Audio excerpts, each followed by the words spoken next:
Our next guest on the pod is one of the most elite women runners in the country, who's also one of the funnest. Besides running really fast and breaking records, she's a lover of Oreos, a badass mama too, a comic on Strava, and she can do it all while selling your home and spinning tracks as DJ K-Rock. One time she went running in a gorilla suit, and she recently wrote a book about chasing happiness and her unconventional return to running and embracing the journey along the way. Needless to say, we are wicked excited to welcome Keira D'Amato to the On the Runs podcast. What's up, Keira?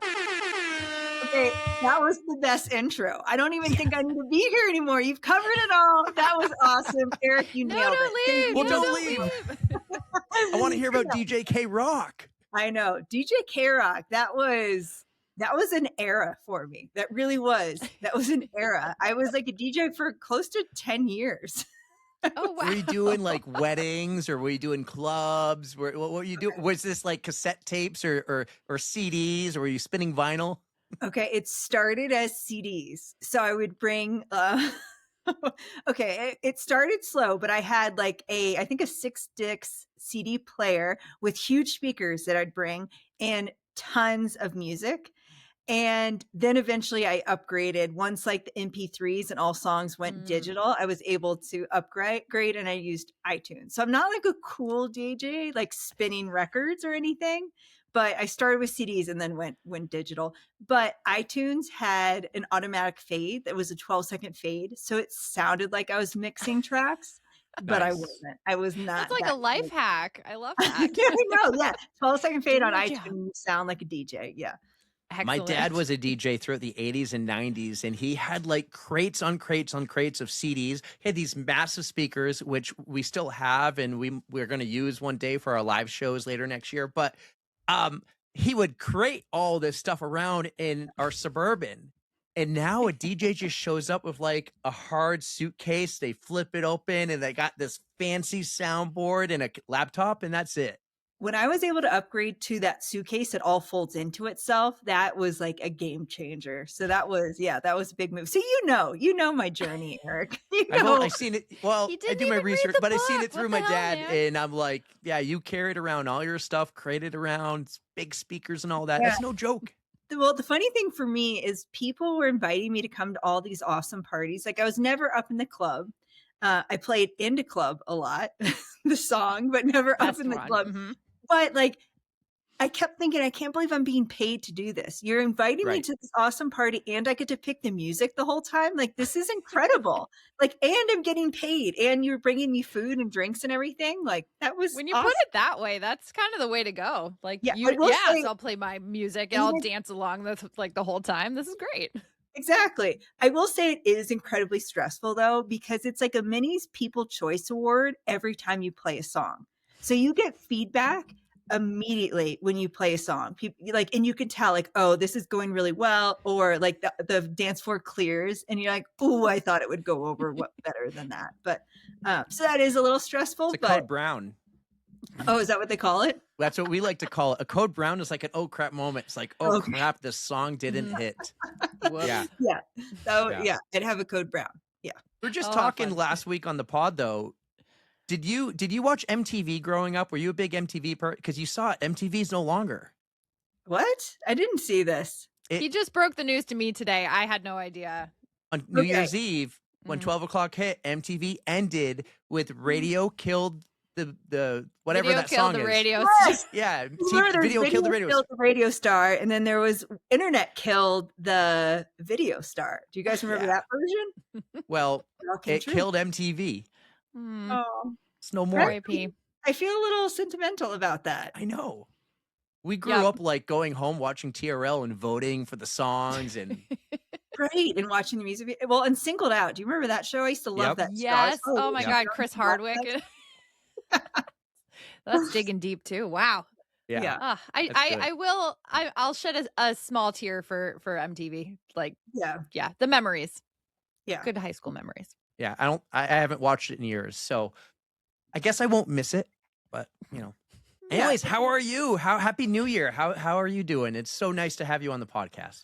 Thank you for having me. I'm doing really good. I am so excited. It's 2026. Like I think at the beginning of every year, it just feels fresh and new and exciting, and you come off of a long break and you're like ready to get back into the grind. And I think that's my favorite part about life and running is when you're like in that grind mode. So yeah, so the kids are back in school, which is nice. It was really nice having all that time off, but it's really, really nice when they go to school too. So it does take a while to get back into the routine though, right? Like you were saying, you're like, you had dinner a little too late and you're just, where did the time go? Right. Well, and we started new sports today too. So then, figuring out the new routine with all the new sports. But yeah, I'm really happy for 2026. 2025 was a tough year for me. So I'm just excited to be in a whole new year and just like so excited to see what this year holds. Yes. Clean What slate. sports are they playing? Okay. So my daughter right now is doing basketball for the first time. Okay. And she's coming off of doing soccer and lacrosse. And she does like girls on the run too. But I love that she's willing to try anything and everything. So even if like she hasn't done it, she wants to like sign me up. I want to play. And I love that about her. And then my son awesome right trait. now, it's a really cool trait. And it's kind of scary to be that way. So it takes like a lot of courage, I feel like, to live that way. And then my son is doing tennis. And he likes the chess club and everything too, which is cool. Good for him. That's fantastic. I never learned how to play myself, but I know what kind of like a mental game it is. So anybody who knows how to play it, I give kudos to. Yeah. Yeah. He's already like overtaken my abilities, which I thought that I could hold off for a couple more years, but no, that was not the case. If your daughter likes lacrosse, I bet you she'll be a good hockey player if she ever picked it up. I would love if she played hockey. Yeah. And she is a competitor and she can be real aggressive. So I feel like that in hockey would go really well. Eric, did you play hockey? Oh yeah. I got the teeth to prove it too. Oh, okay. Smile for me. Let me see. No. Well, they're a bunch of fake ones right now. Okay. You don't have the teeth to prove it. It's more exactly. But that's awesome. You mentioned your daughter's really competitive because I believe you're very competitive and we want to get to know you a little bit. Now, listen, I've done my research. There's so much out there because you've been crushing it for years. But let's get to know you a little bit more. And we thought we would go back to what were you like as a kid growing up? Like, what were you like when you were your daughter's age playing sports and stuff? Okay. No surprise, super competitive. And I feel like I didn't know how to walk. Like when I was young growing up, I ran everywhere, like another surprise.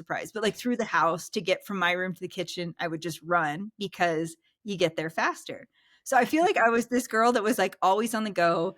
I loved playing all the sports. I played soccer and basketball and swimming and tennis and just anything that I could compete in, like sign me up.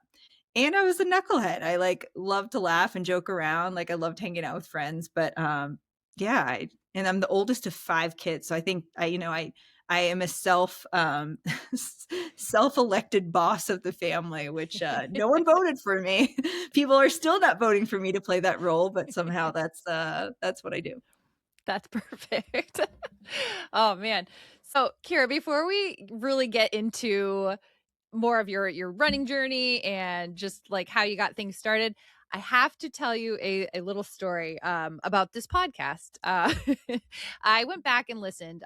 This is going to be episode like 200 something ish. 203. So we're way up there. And way back in 2022, we were just starting this journey. It was episode 7, and I had an episode called Erica Fangirls, and I was totally fangirling over you and hitting that American marathon record. And it was super cringy, but I figured I just had to share that because it's kind of going back to our roots. But full circle, I guess. Yeah. So excited that you're here and that we get to have a little chat today. So sweet. And do you what the next time I'm having like an off day, I'm going to go to episode 6 or 7. And 6, 7. 6, 7. Oh my God, though. It's going to be super cringy, Keira. Well, I'm really Don't judge us. Don't judge us on episode 7. It was so different back then. Tonight, so everything else will be perfect. No, I love that. And thank you for saying that, Erica. That is really, really sweet. And it's funny because I don't know. I feel like I'm still surprised hearing stuff like that. Like I don't know. Like I've obviously been part of my journey and been very present, but I think the whole like I know what I've accomplished running wise, but I think it still surprises me just like just hearing you say that is still a surprise and super flattering. So that really means a lot that you say that. So thank you. Oh man, it's just super cool when women are breaking down the barriers. I mean, Dina Castor did it way back when, and I mean, every time somebody else gets to get a little bit of an edge out there, it's just super exciting. And I am here for women breaking down those barriers even more, just getting faster, doing the damn thing, being a badass. I'm 100% for it. Yeah, me too. Me too. It gives me hope. I'm about to hit 40 this year, and I'm trying, like, I've been working with a coach, and I'm trying to just see what I can do, see what my body is capable of. And age is just a number. Who cares? It is. And why not? Like, what's the alternative? Just not see what we can do? I don't know. That doesn't Right. seem as much fun. Like, why not Exactly. go for it and just see where that, like, where that edge is or where that barrier or what we're capable of. And I think Mhm. what's so surprising is when you have the courage to see what you can do, like, we are all capable of more than we'll ever imagine. And it is so cool having the courage to find that out. So I'll Yes. be rooting for you, Erica. Thank you. Thank you. She's crushing it. What you did like 4 100 milers this year? Last Something year? like that. Something like That's that. a limit I'm She's working being on. she's Just being humble. distance-wise. Yeah. Wow. That's impressive. And then you're PRing your marathon at the same time. That was a goal of mine for last year, and I'm going to work towards getting a little bit faster this year, just seeing where it goes. I love that. She's crushing it. She Yeah. really is. But But we're I'm not going here to to stop talk her from about making me. this Yeah, about stop her. it. I don't want to talk about me. Keep going. I love that you brought us back to episode 7. I forgot about that. But that was such a cool moment. It's so cringy. Oh, and God, we were it's like so cringy. trying to, yeah, it was because we were trying to find our identity. Like, I think Mhm. we had one guest, it was a friend, and we didn't know what we were doing. We're learning. We went to the University of YouTube to figure this out, and 203 now we got you. So full circle. But we figured out that identity, and we figured out what we want our podcast to be. And it's a storytelling podcast, and we love Mhm. to hear some of those stories within the journey. And I want to go back in that DeLorean and hit 88. But do you remember your first ever race? Like, you ran cross country in high school. Do you remember like your first ever time towing the line and running out there with all the other kids? I remember this so vividly. So I had done like a 5K with my dad when I was in, I think, 7th or 8th grade, probably 8th grade.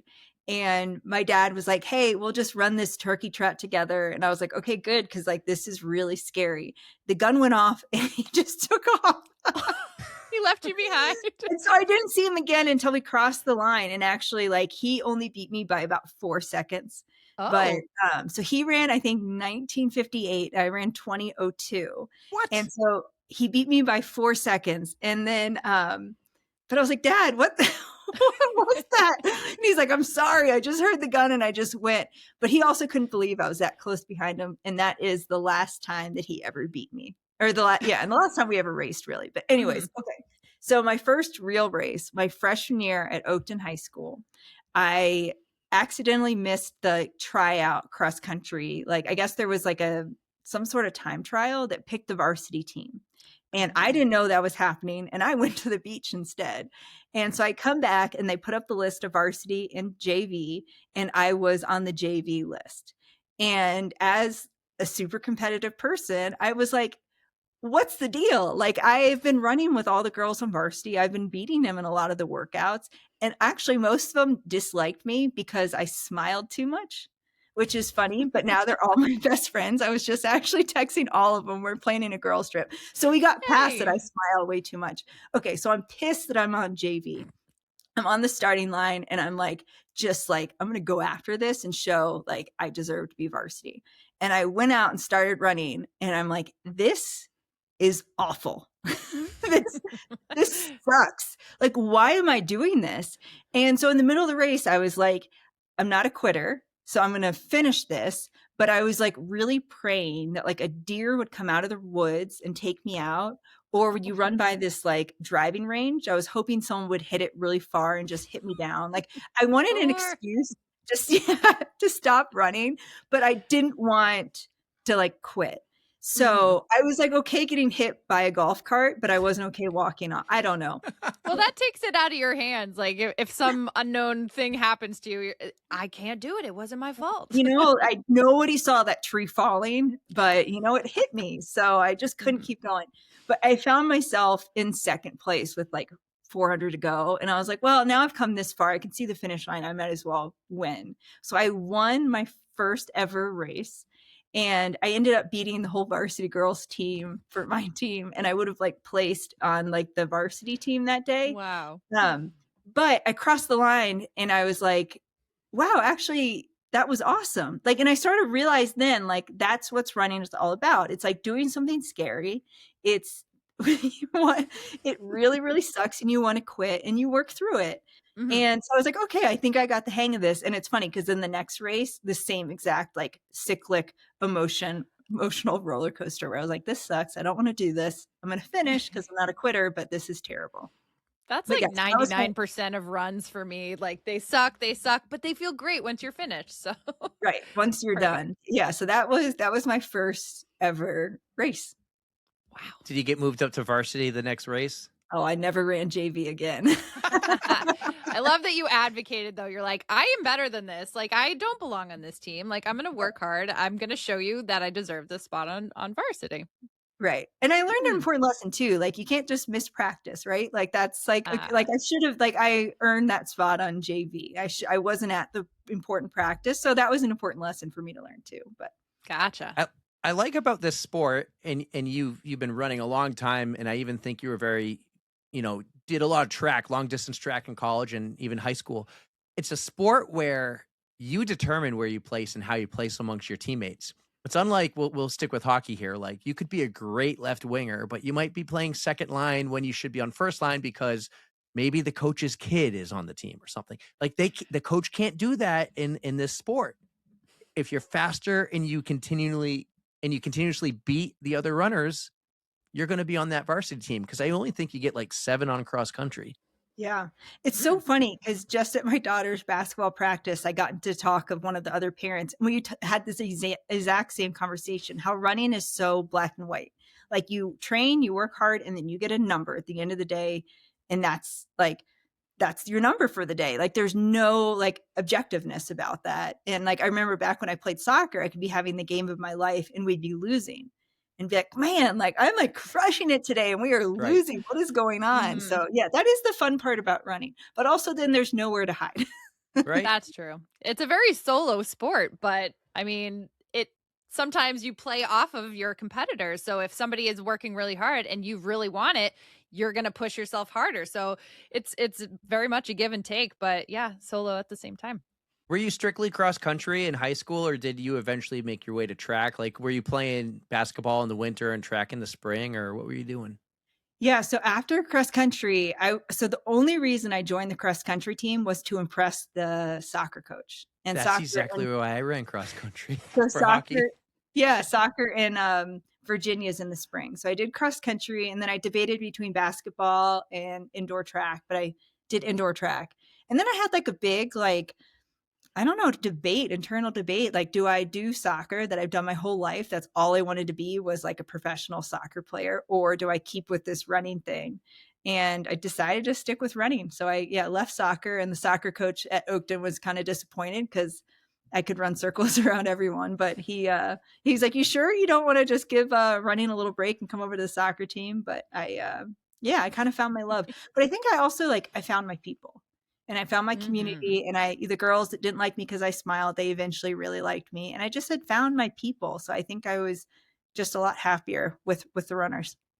Oh, I can't believe anybody was mad at you for smiling. That's like what I try to do because it gets me she makes it through look things. easy. It's more helpful. I mean, that does kind of go hand in hand. Like, maybe I'm not suffering as much as everybody else if I'm smiling. Well, and I didn't want to really, until that first race, I didn't really want to beat everyone. So I'd run behind them and I'd just be chatting it up and just like, hey, can I? And I was the freshman, right? Like, who is this freshman that's running with the juniors and the seniors? So I don't blame them, but, I wore them down, You attract more honey when you attract more bees with honey. There you go. Do you still smile when you're in the pain cave? Sometimes, yeah. Sometimes. I think also the way that I breathe sometimes makes it look like I'm smiling. Really, I'm just like huffing for air. It still counts. Yeah, still counts. Yeah. I don't, but whenever someone sees me then and says, I ran New York last year, and they're like, "Go, Eric!" Instantly, I'm out of that pain cave and I'm smiling again, looking at them. Gives I you love something that. That's different what to I love focus about on. the support community is they get me out of that pain cave. But So you move on, you go to college, like this whole running thing is taken over. Your soccer coach is mad. Worst decision you could have ever made in your life. You could have gone far, kid. But you actually went to college, you ran in college on scholarship. Like legit, you were like making head waves here and you were doing some serious running. Yeah, I went to college and all I wanted to be was a runner. So at that point, I was like fully 100% heart, soul, like loss of toenails into running. Yeah. And so I picked American University thinking that that would be where I could develop most as an athlete. The coach at the time was a 2-time Olympian and he also coached like a pro team also. So I thought I'd always have people to run with. I've be coached by someone who's been there, done that. And yeah, so and I really, my coach Matt Centuit Sr., I really loved him. He was an incredible coach, a tough love kind of coach, but like we really meshed really well. How was the whole running and studying ratio? Because we've had people on who've been big time D1 athletes, right? And it gets to them. Maybe school gets to them, or maybe going Sometimes up it's the hard to next juggle, level right? in their sport really gets to them and they can't, they're not D1 level there. And then sometimes it really works for people. How did it work for you? I it worked really well for me. I am not a procrastinator and I feel like I'm very driven and very focused. So when I sit down to do something, I can just knock it out and get it done. And so I think that really helped. I was also a math major. So I think that like you don't have to read like hundreds of pages every week. Like you're just like solving these equations and like I would put an equation in my head and go for a run and then try to solve it while I was running and come back. And yeah, it worked really well. But I think also like I think like I'm a pretty good student. Like I pick up on things quickly. Like I can really cram and do well on tests. And I think in general, I'm a pretty good test taker. So, but I enjoyed the balance. And for me, I love having multiple things to focus on because I think that adds structure to like a really like busy schedule too. So having the team, I knew these hours I was going to be training. So I needed to focus on these hours elsewhere. But I yeah, just have to say, I am so impressed that you could solve legit math problems in your head because I can't do the simplest runner's math when I'm when I'm in the middle of something. Keep in mind that was when I was 18 to 21. At this point, it doesn't work like that. Okay. So that was like a young, fresh brain that was like just like a sponge. Like my brain does not work like that anymore, Erica. It makes me feel a little better because I cannot do, I'll be like, all right, how many miles do I have left? And if I do it at this pace and just numbers are like floating, I'm like that meme of that lady who's just like, what's going on? I know exactly. Yeah, I can't math when I run anymore. No. But sometimes my son, he'll ride his bike when I'm going for a run and he loves playing this game. It's like called Password. And it started with just like a 5-letter or number word that I have to guess. And he'll tell me like how many letters I have right. And then eventually it's moved on to like 9 to like 11 letters and numbers. And like I had to tell him the last time, I'm like, son, like my brain cannot process this information now. Like, can we just chat or listen to music or something? But yeah. Does he join you often for your runs? In the springtime or like the early fall, he will. Yeah, this isn't the time of year for that. This isn't the time of year. But that's so much fun though. My daughter will ride her bike with me sometimes. I'll have to pick a rail trail. How she runs with me. She just ran her first couple 5Ks this year. So okay, I love this. Yeah. Like there is something so intimate when you're running. And I think that there's no devices, there's no chores, there's nothing else on your mind. And like you're looking forward. So I feel like you have some really deep, interesting conversations, especially with your kids when you're out in that environment. But hey, that's awesome. Your daughter's running. That's really cool. And we made it fun. Like this was like the biggest 5K in New Hampshire. And we made sure it was a good weather day. And people were like, I signed her up 2 days before knowing it was good weather and knowing there was going to be great people there. And we're like, okay, it's hot. So you're going to run through the sprinkler because everyone has the sprinklers. You make it fun and you high five the people, you pet all the dogs, you do. And she ran like for her first ever 5K, like I think 33 minutes. That's awesome. For a 9-year-old who's never ran more than half a mile. That's awesome. Yeah. So that's really cool. But anyways, at what point did like long distance come into play though? Because you're running cross country. In college, that's like what, a 10K, maybe less than that actually. And track, you might be doing the 1500 or something. At what point did distance become like, did you ever envision you'd become the American fastest ever, like half marathon, 10 mile or marathon runner? Like, did you think you'd be running after kids when you were doing all this running in high school and college? No, no. But I tell people when they ask me like why distance, like I tell people I've always said I'm going to run the shortest distance that I have a possibility of winning. So, Mm. like in high school I could like do the mile. And then in college I had to do like the 5K. And I feel like where I'm at life now, it's like the marathon is my best chance. But yeah, I never thought I would make it this far. In fact, like when I quit running in my 20s, like I really thought I was done with competitive running forever. And I have this vision. Like I was 8 months pregnant and I was sitting on a dock with one of those girls who thought I smiled too much. And she asked me like, "Hey, Keira, do you think you're ever going to run again?" And I was like, "No, no. Well, maybe like a local 5K." She's like, "No, no, no. I mean like competitive, like elite running. Are you ever going to like go after it again?" And I was like look at her and I'm like, are you kidding me? No way. So like I had zero idea like round two was coming. Like I didn't Mhm. plan for it. I didn't like it's why the book is called Don't Call It a Comeback, because it literally wasn't a comeback. I had no idea where I was going. But I kept on just wanting to do more and I liked the journey and the process. And then I kept asking, well, what's next? Like, what else can I do? So I kind of fell backwards into it. I work really, really, really hard. But yeah, I had no idea where I was going. I absolutely love that, Kira. I just after reading your book a couple of times, so I tried to prep a little bit too. So I have your audio version, so it was like you're talking to me. It was great. Oh, do you But speak yeah, in the audio version? she Is reads it it. you, Yeah. your voice? Oh, that's cool. What's funny too is I was like, they asked me to read it and I was like, nope. I was like, you need like a professional audiobook. Like you need a Julia Whalen or something, but obviously that wasn't going to happen. But like, I'm not a voice actor. Like, no, I don't know how to do this. And they're like, really, like memoirs should be from the author. And so they It made like, it more personal, and I really did feel like you were telling me your stories yourself because you were I you really was, were. and I But really yeah, had a fun time with it. Yeah. you definitely had the journey, because you had the ankle injury, like right out of your college career, and like even having kids, like it does take a whole, like it's just hard to see the changes and where it's going to lead to, but you just had the motivation to like you said, just step out the door, run a quarter mile, just see where it takes you, and just try to build on that. Yeah, and that literally I started with I don't even know if I don't think I made 90 seconds definitely was not a quarter mile. So I started with maybe 200 meters, There maybe we go. But still, maybe baby 300. steps. Yeah, and yeah, I had no idea, although like I knew like every time I was done with my run, like I knew how good that made me feel. And I was like feeling better mentally and physically. And so I Mhm. just got really addicted to that. And it was really cool because, like, in my round one, I think competitive Kira, all I cared about was how fast and like what place. And now, like, mom Kira didn't care at all about that.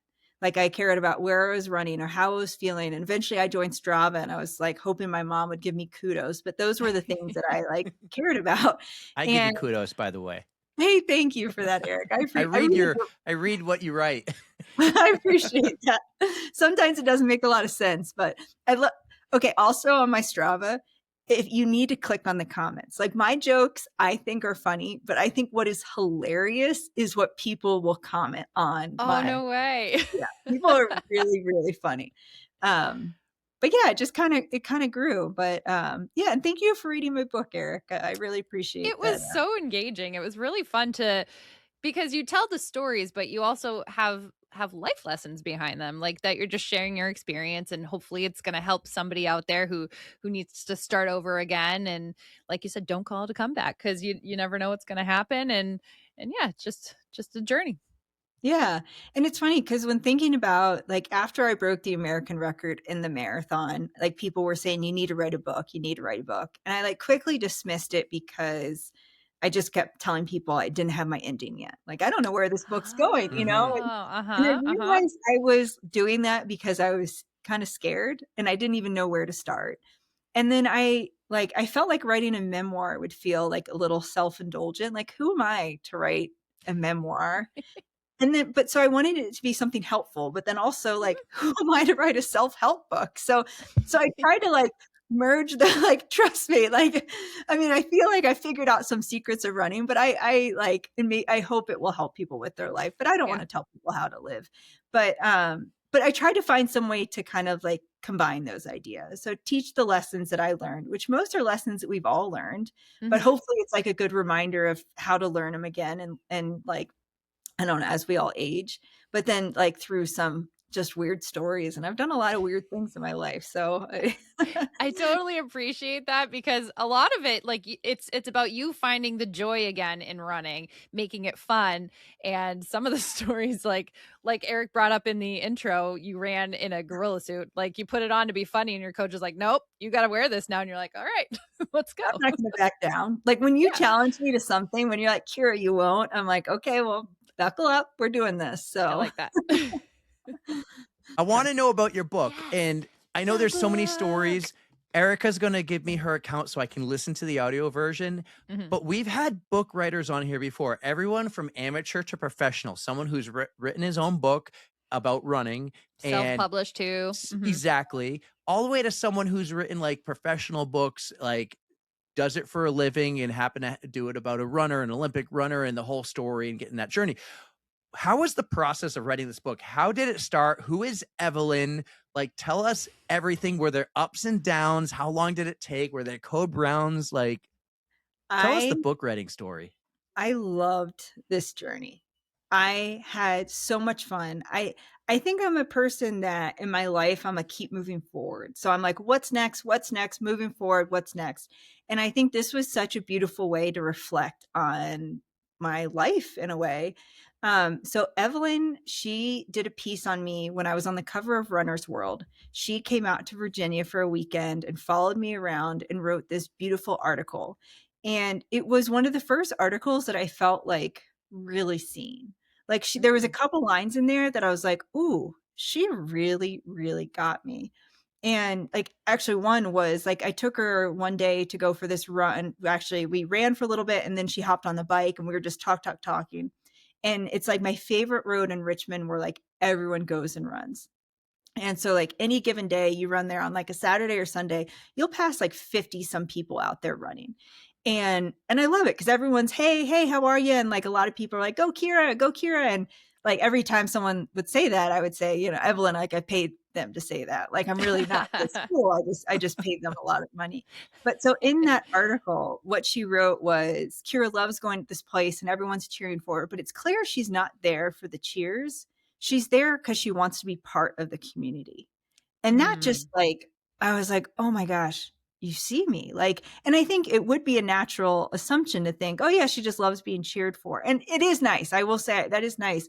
But for her to just to see right through me of how much I like crave community around me was, so anyways, so while she was there, I was like, hey, have you ever written a book? And she's like, well, one. And I was like, well, what if like we like tag team this? Because I was mostly a straight A student, but I was always like a B plus in English because I wrote the Mm. way that I spoke. And I was always graded down that that's not how you're supposed to write. So I knew I needed help or else this wouldn't be a very pleasurable read.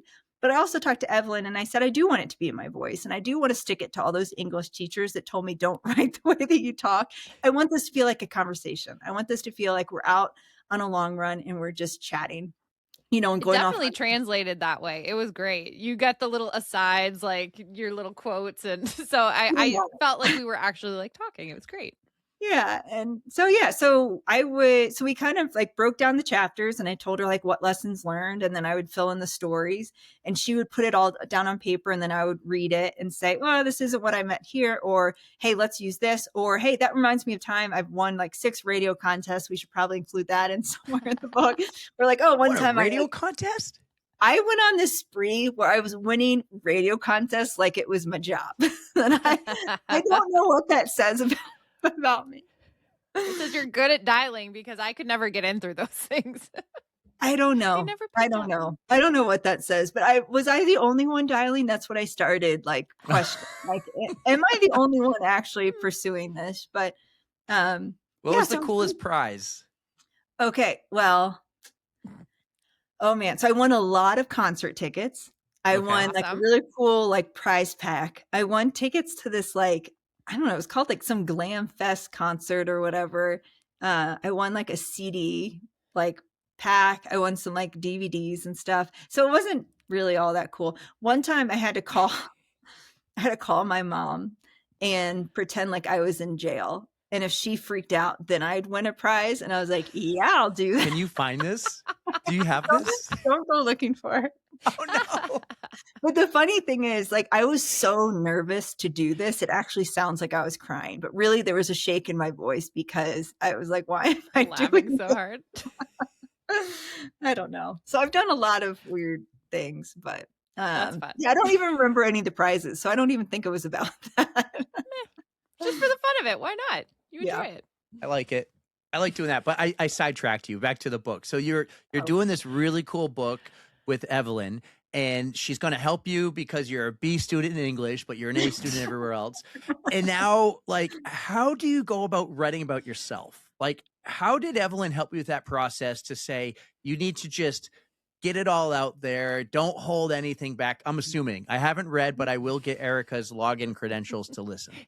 I feel like I put it all out there. So we started out, she came back out to Richmond for a weekend and we just talked like, well, I shouldn't say we talked. I talked at her for like a straight 3 days. And so that was like a really good. She got a lot of stories, but she would just kind of ask a question and then I would just tell stories and tell stories and tell stories. And then we kind of tried to like pick out which stories were either one the most relevant or the most Oh. entertaining or that just like kind of defined me as a person and showed how I grew or how I learned something or like things that I've failed at. And yeah, and then we kind of like went chapter by chapter and we really just wrote it in chronological order. But the funny thing about my book too, which I don't know how many people do it this way, is I didn't know the ending when I started writing the book. So when I started writing the book, I had broken the American record in the marathon and I had, I think, made my first like world team, but I don't think I had broken the half marathon American record yet. And I hadn't raced in the 2024 Olympic trials. So a lot of that book, I was living as we were writing about it. And even like we had the book totally finished by the end of 2023, and we saved the last chapter for how the Olympic trials in 2024 would go. And Oh. so the ending of the book was totally dependent on how that race went for me. And spoiler alert, it did not go very well. And I almost got a heat stroke and I dropped out of the race. And that was a really, really tough race. It's probably the most disappointed I've ever been after a race. It took me the most to like build myself up. And I Oh, won't that was spoil it. Orlando, wasn't it? It was in Ooh, Orlando. yeah. I remember watching that. I feel like now, like you see in the book, like how I wrap it all up, but I couldn't have asked for an even better ending because I feel like the way that it ends is like really putting all the other lessons in the book and like really applying them. So even though the race isn't how I wanted to turn out, I feel like it's makes it even like a more like human story that, you know, how I reflected and how I moved on from that race. And I really, Mhm. I don't know. I don't know. I'm I proud of did myself, I guess, but I did yeah. find a lot of your stories very relatable. Like you have parts where you're talking about having imposter syndrome, and that is something that I deal with, that most runners I know deal with, and just like having to juggle running with work, with children. Like everybody's got something that they're dealing with, and trying to squeeze in to your day. There's only so many hours you can work, and Mhm. like it just it does make you seem, well, you are human. And we know that, and you're just a more relatable person, and it was just a joy to read, to be honest. Thank you. Get to see like the other side of things. Like you get your media side like after you do a race, but you have like your own personality and your sense of humor, and You're human. You are. Yeah. And I maybe like probably overshared a little bit. That's But like good. There's but no now such thing in our book, so you're good. well now when I Spare no travel details, as we say.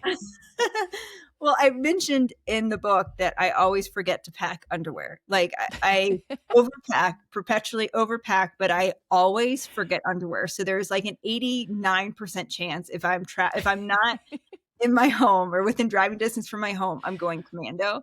And now, like, whenever I'm like packing or people see me at races, they're like, "Are you commando?" And I'm like, shouldn't have, this is something I probably shouldn't have said, but That may be the one thing that I don't like relate to because I'm bringing like 35 pairs of underwear for like a 2-day trip. Like I take no chances. I always forget. I don't know why. Erica has a few accidents on occasion.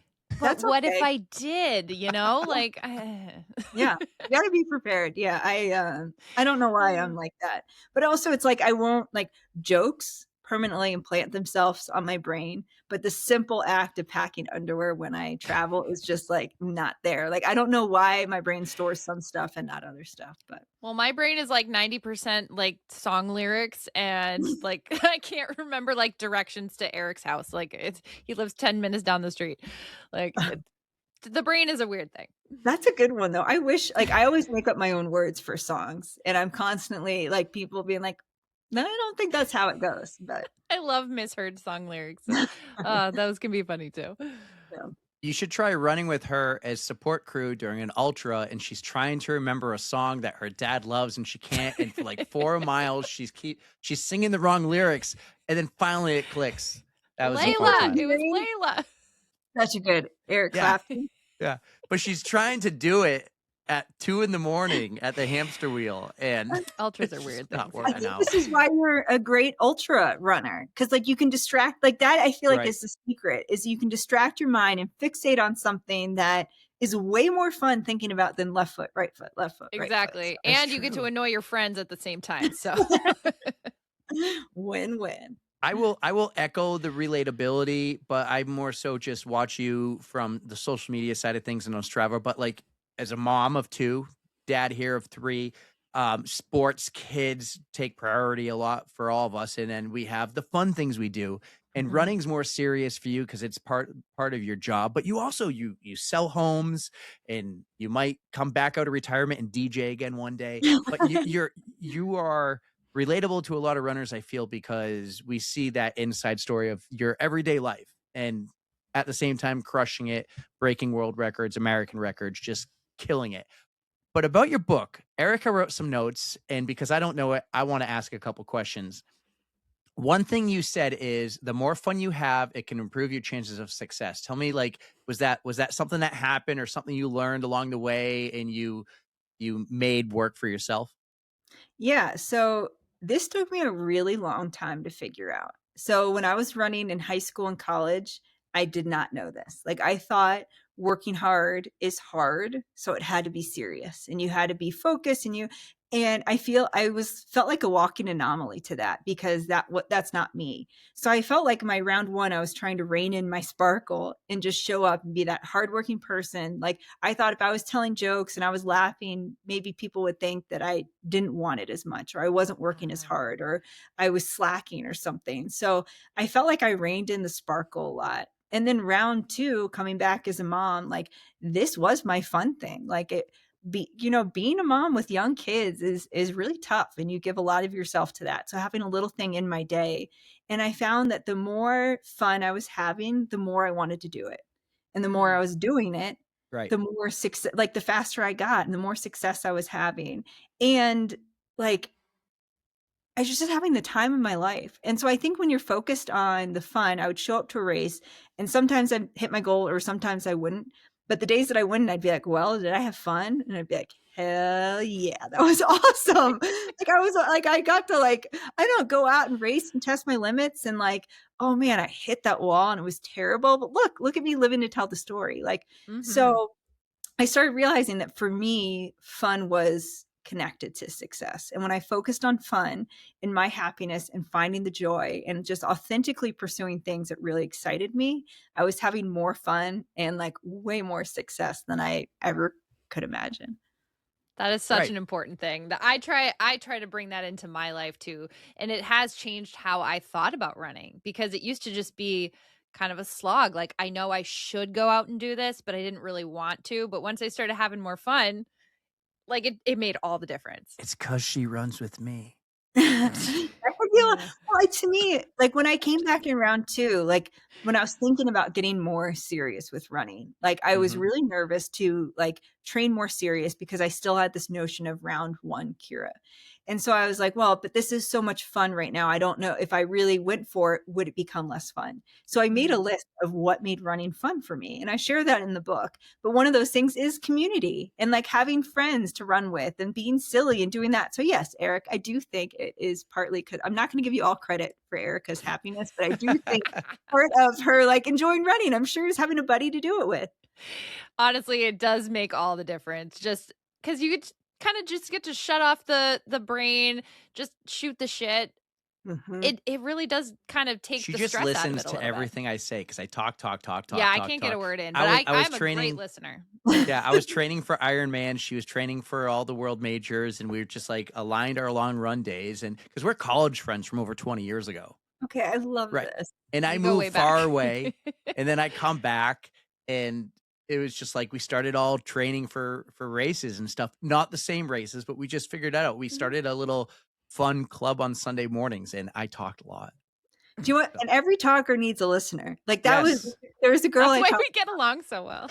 my best friend in Richmond, her name is Sarah Baugh. I talk about her in the book, and she is the best listener. And I can play both roles. Like I can be a talker, or like I feel like I'm talking a lot right now, but she is like the best listener in the world. And we made such a good. And I kept asking her, like, I'm sorry I'm talking so much. She's like, no, really, like I'm enjoying this a lot.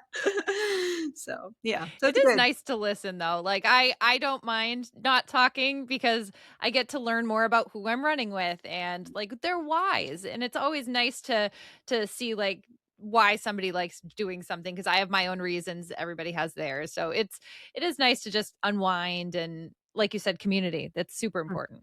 Well, and We you got a learn a pretty lot. good one up here. Yeah, you learn a lot more listening than you do talking. So I Mhm. got a point there for you, Erica. Well, Eric has learned a lot then, that's for sure.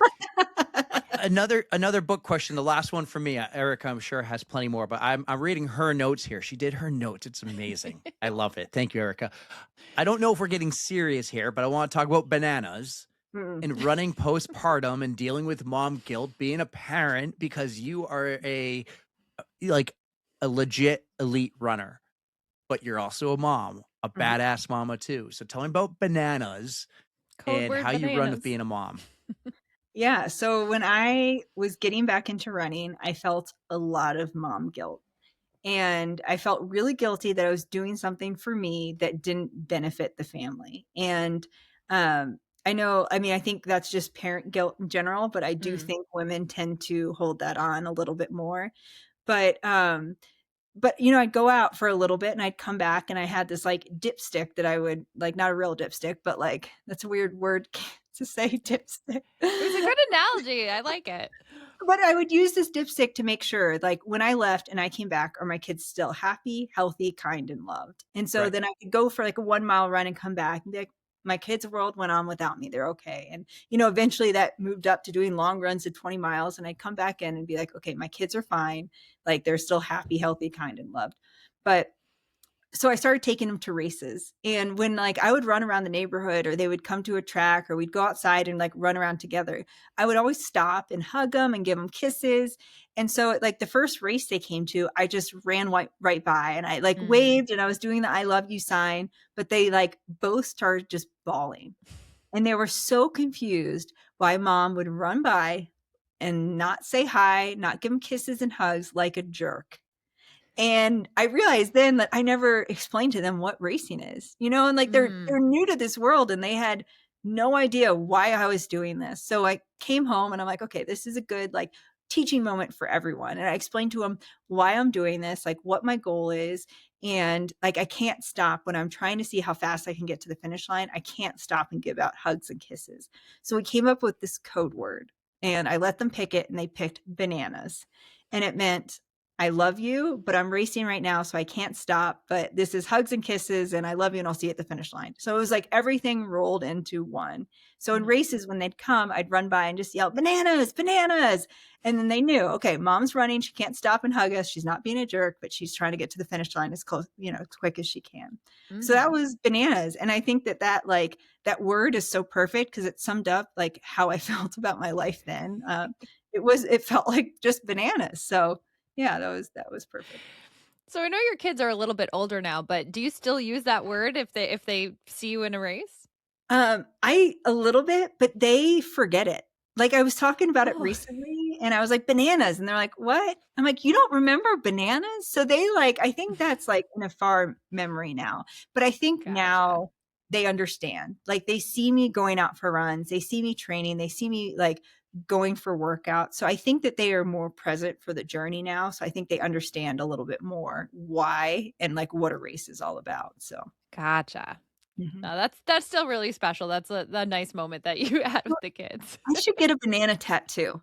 You heard it here first. I'm going to get a banana. Is that a weird tattoo? Do we No, think I've that's seen worse. I think that's awesome. Okay, where would I put said banana tattoo? Where are the rest of yours? Do you have more? I do. I have two other ones. I have one just like on my side, like kind of on my rib cage. And then I got one actually last year.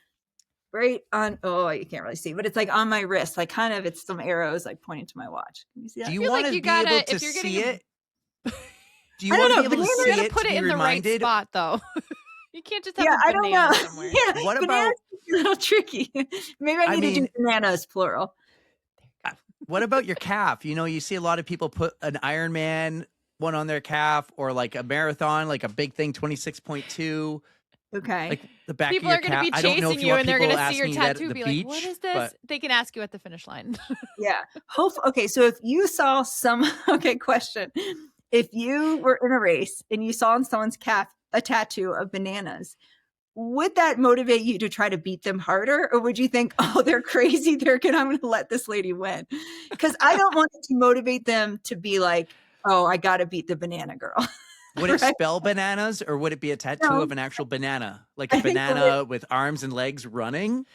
Oh my God. All I'm thinking of is like the peanut butter jelly time banana or what? Is that a banana? Like that is a banana and that is the best banana. So I'm really glad you brought that up. There is no better banana that's cute. Maybe I do that one because I really do like that one. If it was written out, I would almost think somewhere on an arm.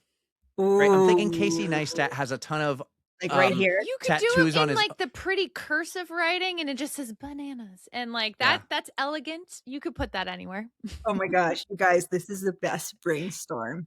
Do it. So excited about this. Okay, bananas possibly on the arm. And that would be great because then when I flex, then people are like, ooh, that girl's bananas. I like that. It's got multiple meanings. Oh, depth. It's perfect. Yeah. I do want to ask you one other question about running here. And because you're so competitive, and today you are too, which I think is amazing. And you go for races that you think you can win. So one day you're going to be the next Courtney Dauwalter doing 200 milers, because you keep progressing up. But actually what I really want to get at is I just ran the New York City Marathon. And I remember Des Linden ran her first race as not a pro runner.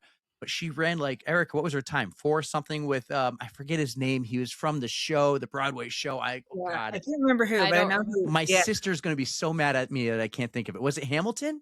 The Hamilton show. Yeah. I don't remember off the top of my head. Right. I think it was from Hamilton. But do you see yourself one day, not that you don't run for fun because you have so much fun, but running non-competitively, but taking this running journey beyond after a pro life, like going and doing world majors and stuff and maybe building the Keira D'Amato platform here, being somebody in the community still. You're no longer a pro or super competitive or winning. I mean, Meb does or maybe that. you are. Maybe you are setting records for like the 50-year-old, 60-year-old, 70, 80, 90s one day. But how do you see your running future here as you continue to grow and evolve? I feel like if I have running in my life for the next 20, 30 years, like I'm winning. So I hope I will be in some way, shape, or form, I think, involved with running the rest of my life. So it's just like running is woven onto my soul. So even when I walked away from it for like 8 years. Like, I don't know. I was just a runner who didn't run. So it's there, and I'll find a way to be involved. I don't know what that looks like, but hopefully my body will hold up and let me continue to run. Good. I mean, that's the ultimate goal. If you truly enjoy what you're doing, and running is just such a, like, it's ingrained in your soul. If you can stay healthy enough to just keep it up in the future, why not? It doesn't Right. have to be fast. Just enjoying the Right. sport, being a part of the community. Right.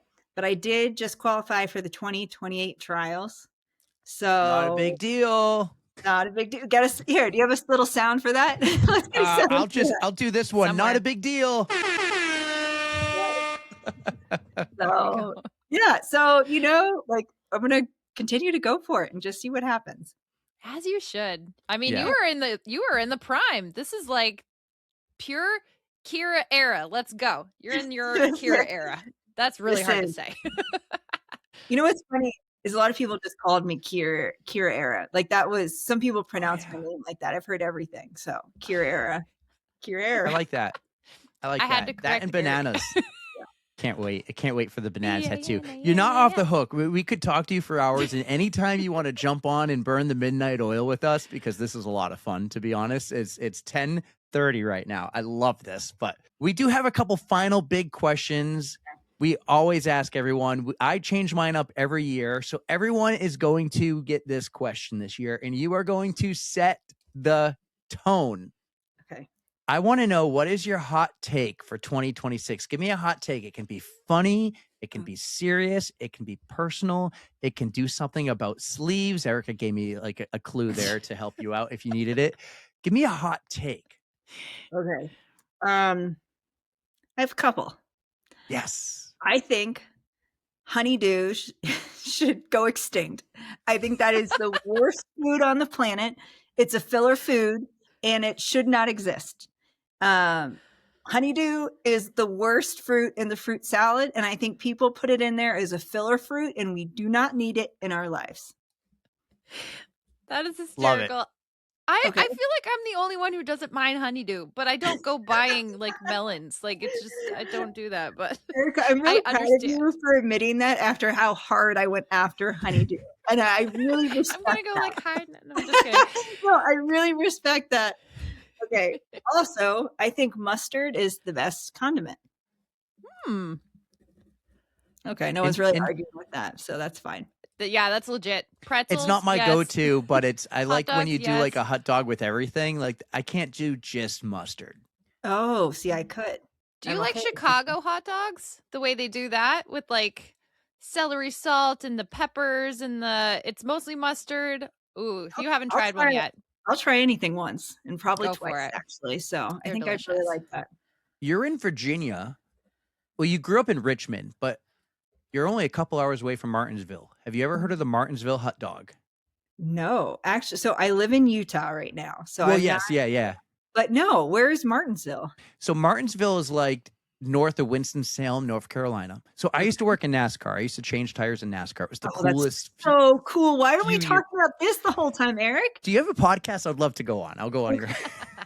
I love race cars. I think this is so cool. And especially the people that change the tires really quickly. This is like the coolest of the cool of race cars. But okay, It was a lot of fun. I actually got run over at Martinsville, and I broke my wrist, my fingers, tore ligaments, broken foot, concussion, all of it.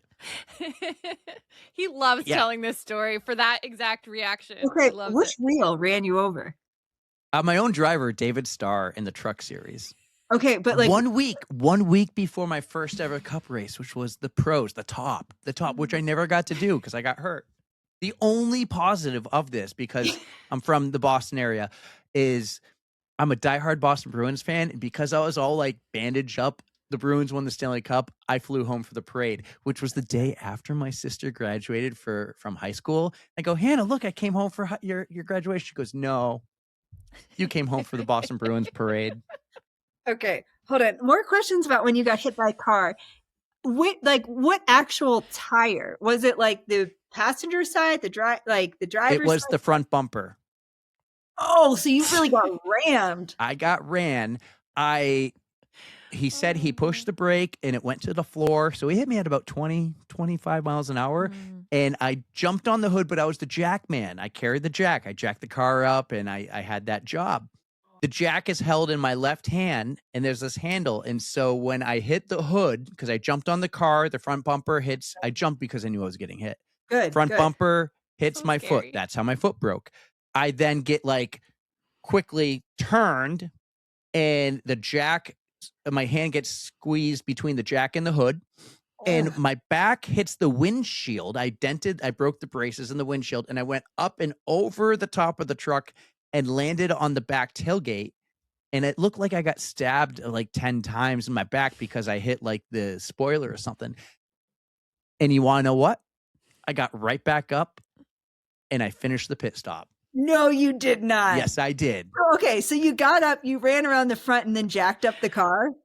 Yeah. Well, he actually he kept going, and then he came back around, came down pit road the next time by, and someone grabbed the jack, and I'm like, nope, this is my job. And then I went to the infield care center, and I missed a couple months, and it led to some good opportunities, but it also led to me eventually coming home and getting a real job with health insurance. Okay, And this is a wild story. Back to when you got hit by the car. yes, So you go over, and then the driver decides, I'm just going to keep going, and I'll just loop kept around going. the next time. I remember like watching him go, and my jack is bouncing down pit road. See, these are new details I haven't even heard. My So gosh. this is like We have a couple friends who listen, and I could bring them on one time, and they can like Ryan Painter was watching me from somebody that Erica knows was watching me from 2 pit stalls in front, and he gives a great perspective of this. Another guy was Steve Freimeyer. Like they give these great perspectives because the whole time it happened, I blacked out, but I heard everything. I could hear everything, but I closed my eyes or something. Okay, what did Mr. Starr say to you when he was done with the race? It wasn't that good. He came by like, oh, I'm so sorry, man. I'm so sorry. He's this Texas guy with a Southern accent. And he's like, I pushed the brake down. I tried to play it off cool, like I'm okay. I knew I was messed up. Yeah. Yeah. Dude, I feel like I'm so sorry is like what you say when like, I don't know, you like accidentally like hit someone with a flat tire, like with their shoe. Yeah. Yeah. When you hit someone with the car, I think they're oh you my have goodness. a point. This is a wild story. I never saw him again after that, actually, because I lost my job because I was hurt, and they got another jackman. But like I said, it led to other opportunities within NASCAR, and I started working for Joe Gibbs, who you probably know who Joe Gibbs is. Love Joe Gibbs. Being from Huge Virginia. Yes. Yeah. So that opened the door for me to work at Joe Gibbs Racing a couple months later. Really so cool. That's really cool. Joe's a good guy, huh? Yeah, good guy. Really good.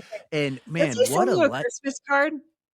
I'm still stuck on this. So he like said sorry. Does he send you a Christmas card now? He doesn't even remember. Like he probably's like, oh yeah, I hit some guy one day. Oh my god. The worst part, nobody got this on video. There's no video running evidence like dog of shit. this. Yeah. We were running like 30th place. I had a friend who worked for the Speed Channel. I tried to find it. Because you know why? I had a big crush on Michelle Beadle at the time. You know who Michelle Beadle is? No. She worked for ESPN, and she had this show every day, and it would be the not top 10, and they would show all the like not like the bad highlights. I'm like, I'm gonna be on her show. Yeah, you would have. If it was on tape, you would have. And it has to be. There's so many cameras. I mean, this was 2011. It has to be. I mean, it was probably standard depth, but wow. This is a I have the hood though. I do have the hood. It's in my dad's shed. Okay, that is really cool. Okay, that does redeem it a little bit. And when also, I build my own podcast studio, because this is gonna happen one day, the hood's gonna be in there somewhere. That's where I'm gonna put it. That's really awesome. And I am sorry I just laughed so hard at this story. But I love it. This is a storytelling podcast, and I don't mind sharing them sometimes when someone's really into it. But I do like to make it about It's wild. It's so wild. It's pretty wild. I know of a story of yours. I want to hear this, and then Erica can ask her question. But go for it. I sometimes do research and I find out stories, and I don't tell Erica. But your mom was in a movie. Oh my god! And there's this famous line: "Your ass is grass, and I'm the lawnmower." And you even wear a T-shirt every Halloween about this movie. Tell me this story. Oh my gosh, this is so funny. So I don't know. This was probably 15, 20 years ago, maybe. But I have an uncle who was like, when Craigslist was like a really big thing and a little bit safer. So he came across this person that was his life dream to make this monster movie. And he was looking for extras and he paid him $50 an hour to be an extra. And my uncle has like a really cool job, like at the White House or something. Like he does like he's not political, but he does like IT and stuff. Mm-hmm. And so he was like, yeah, that sounds awesome. I'll be an extra. And when he gets there, they were looking for a lead.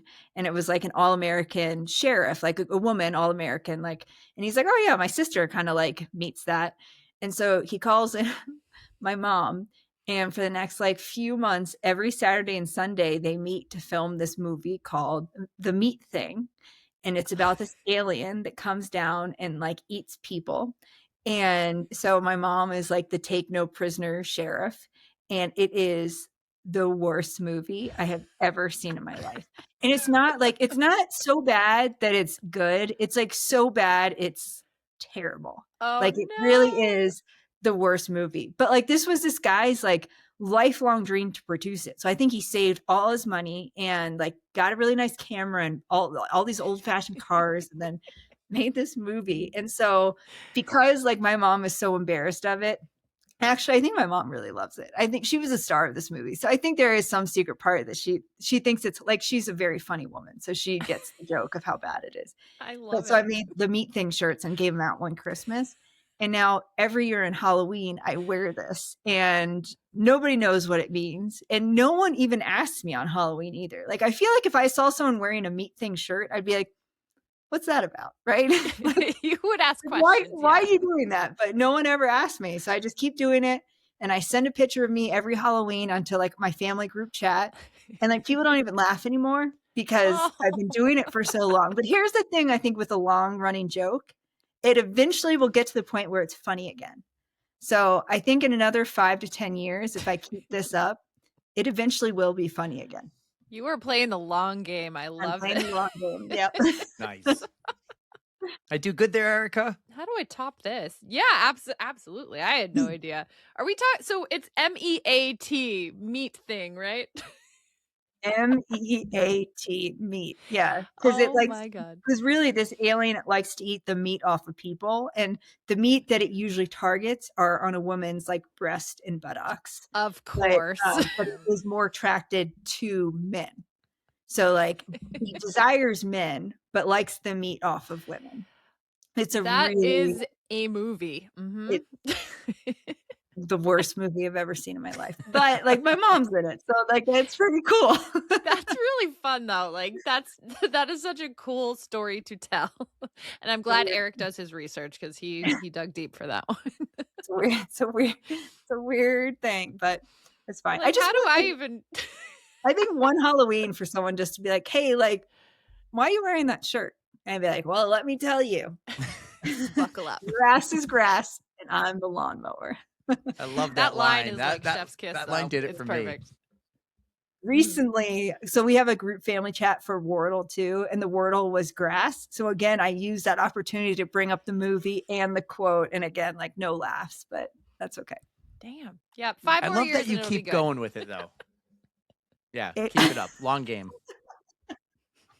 Erica has a really hard question. I don't even know how to transition. Like that was too awesome. But Keira, we have a Spotify playlist, and at this point, it's like a solid 24 hours long with all of our guests adding songs to it. But I would like to invite you to add a song to it. So I imagine like when you're racing, you can't have music, but do you listen to anything like on your normal runs training?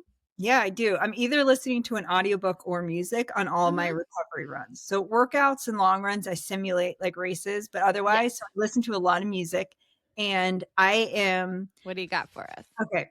I don't know if this is, you know how people have that trait that it's like that, like a serial killer trait. Do you guys know what I'm talking about? Like people do something that's like, I don't know, just weird and called do you guys play this game? Like me and my friends, like we have this game where like, if like that's a serial killer trait. Like when you do that, that's like I can Okay, I'm picking up what you're putting down. Okay. So one of my serial killer traits, I think one is that I put on socks first when I get dressed, which is probably weird. I've been told in locker rooms, but that's second weird. is that confirmed. But here's the thing, your feet are cold and you don't want to be like standing on I I don't gotta know. put underwear on first. I don't like sitting bare butt on like the cold bench. Nope. Socks. Try socks and tell me what you think. I think Oh, you're going to I'm enjoy gonna it. do this tomorrow, and I'm gonna send you a DM and tell you how weird it was. No pictures necessary, but you I'm can not gonna describe. take content. Okay, but my other thing is that when I like a song, I will play it on repeat, like for like I can go for a 20-mile do that. and listen to I the do same. that. You do that too. Okay, Erica. Here we go. In the car, because if I get like that euphoric feeling, like if it's a song that I really like and I'm just like, oh my God, and I just get super excited and I have to listen to it like over and over. Okay, But here's it my does like question. get old after a while. Okay, for me, it doesn't get old, but it does sound like the singers are getting tired of singing it. Do you hear that? Or is that just me? Like eventually I'm like, oh, they're really tired of singing this. I don't know if I've ever noticed. I'll have to put something on repeat and give it another try. Maybe if you get to like 100 listens in a row, then you're like, these guys are real tired. But the song that so is this a running playlist? I mean, yes, but There's you can so add whatever much you want. Okay. Yeah, people have added It's songs all that over I'm the like, map. yeah, I'll be honest, I cannot listen to it while running because I hit next so many times. Okay. The song that I last did my repeat challenge with is All the Debts I Owe by Camp. Ooh. You guys heard this one? I don't know this one. Okay. There's something about this song that just like it gets me going and then it slows it down and then gets me going. I think it's just, oh, it's such a great song. And they have not gotten tired of singing it for me yet. So I know that's There why we it's still go. like, yeah. So I like that's when a really- song can make you feel the emotions. It brings you Yeah. up and then takes you back and like Yes. chill. Yeah. Do you And then, wait, here listen we to go. a song before a run, like to get you in the right state of mind? Sometimes Like like when I'm like, say a serious race. yeah. So what I do, this is actually kind of funny that leading into like during a marathon build, I'll start a new playlist. And then I'll add songs that I love to this during my playlist. And I listen to it all during. So I'll listen to it on like recovery days or I don't know, driving around. But like I associate all these songs with that marathon build. And then I'll listen to that in like the days leading into the marathon and marathon morning. So it kind of like it reminds me of like my build and my journey and how far I've come and like how many times I've listened to these like 25 songs this year because I've done so much running. So it just like puts me in a really good headspace before. So now I'm like, since I just did a marathon, I'm like back at square zero with a playlist. I guess All the Debts I Owe, I'll go on that and start it. But I'll start a new one and then I'll build it up and then I'll get it for whatever my next marathon is. I really like that you do that. It kind of gets you to remember how far you've come to get to that one point where you're going to go run this race and kick some ass and just brings back all those good memories and how much hard work you put in. Yeah. And it's funny because like for the Houston Marathon, when I broke the American record, like I still remember I have songs that I associate with that build, which is just really cool. But that's awesome. Well, if you ever need someone to create you a playlist, I'm going to pump the tires for Erica here because I've asked her to do it a few times for things. We did a live show. We've done a couple live shows. I want like a playlist that goes 30 minutes for the show and one for after. And also running. She does a top-notch job. Like more than happy to make when I just need to know your vibe. That's the one thing that I can go off of. You tell me what you're looking for. Vibe. I think I definitely want to take you up on this and I want to get into the Erica vibe. But two, also when you just said pump the tires, you know who else should have done that? David Starr. Now maybe he should have been pumping the brakes. Yes. I have one song though that I think you should try on repeat, and this might be a serial killer trait. Okay, I'm so excited. Let's go. What is it? Oh yeah, by Yellow. Okay, by Yellow. I don't. You ever watch Ferris Bueller's Day Off? Oh my gosh, this is such a good song. Let's try doing that on repeat so many times. I want to hear how it goes. Challenge accepted. Are they ever tired of saying? I will get to that point where I will tell you if they are or not. This has been so much fun. Beyond like this is our first time recording in 6 weeks. I felt rusty at the very beginning, but like now we're just cruising. Thank you so much for your time. I just want to get that out of the way. Like this has been incredible. This was a total blast. especially once I like calm down a little bit. Your email said you have so many oh crap stories, and I kind of described what oh crap means. The code brown, it's not necessarily a real code brown, but it could be tripping over an alligator, which Susie Chan did. It was amazing. Like any oh crap moment. I would love to have you back one day. We're going to be doing this for a long time. I would love to hear some of those unheard stories that you said. You have so many oh crap moments, but this has been a true pleasure because Erica brought it full circle when we talked to you back in, and I saw those It's fun to DMs nerd because out when a I little bit. DM'd you, I saw that I DM'd you back in like 2023 or something and saying, "Hey, we talked about you on our podcast. You should check it out." Thinking we were cool. We were like single digits, not knowing what we're doing. That's Very so sweet. Don't cringe. judge me for the cringiness. I was so not comfortable in front of a mic, and you can tell. Like it's very, But like, look very at you bad. go, Erica. Like, look how far you've come, and like you kept doing it, and like also like I don't know. I think you need to like just celebrate every part because like you had the courage to start it and to show up and and to fangirl about me. That's so sweet. So I think I'm gonna love it. I hope so. Yeah, just Yep. don't judge me too hard. I don't judge ever anyone. So You're the best. You are amazing. I just want to say thank you, A, for reading your book to me because I think it was wonderful, and I gotta plug it. So everybody, go buy "Don't Call It a Comeback" by Keira D'Amato. It is a wonderful read. It teaches you lessons and it's fun stories, and you just get to learn a little bit more about Keira. So thank you for taking the time to write. I mean, it was a really truly fun listen. Well, now I got a challenge for everyone out there. Maybe they can listen to my book on repeat and tell me if I get tired of reading it. I'm just kidding. That's like the worst challenge ever. No, but both of you, thank you for having me on. I'm so sorry I was late tonight, but I really appreciate you guys. And I've had so much fun. Thank you. Well, that was amazing. Thank you so much. Thank you for responding to my DM, trying to, sliding into those DMs. Is that a serial killer trait? I don't know. We'll find out. No, we won't find out. But hey, this was amazing. Thank you so much for doing this. I hope you come back one day and share some of those unheard stories, some of those oh crap moments. This was a blast, guys. I really hope you enjoyed it. Keira D'Amato on the On the Runs podcast. That was wicked awesome.